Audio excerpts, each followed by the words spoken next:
I am the Tofu Golem. Please enjoy the video. You begin by inspecting the door and lock. Look for loose screws, rotten wood, or a misaligned strike plate. Once done, measure the backset and jamb thickness. Make sure you have a 3-screw set and a Deadbolt rated MA grade 1 or 2. Now mark the strike plate position and verify door swing clearance. You will start by tightening all screws and replacing short screws with 3 screws in the strike and hinges because solid anchoring prevents kick-in failures.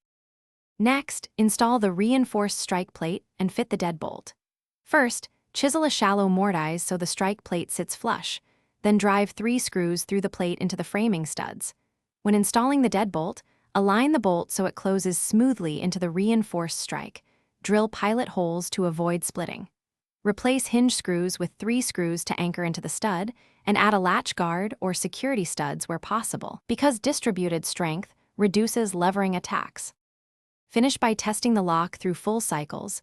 Lock, unlock, and test with the door under slight pressure. Make sure the bolt fully extends into the reinforced strike. If it binds, file the strike or adjust jamb alignment. Once smooth, weatherproof the exterior and consider adding a smart lock with encryption or a mechanical secondary barrier for burglary resistance. If something fails, red-tighten 3 screws and recheck alignment first. Most issues are simple misalignment rather than hardware defects. Thanks for watching. Consider subscribing if we helped you today.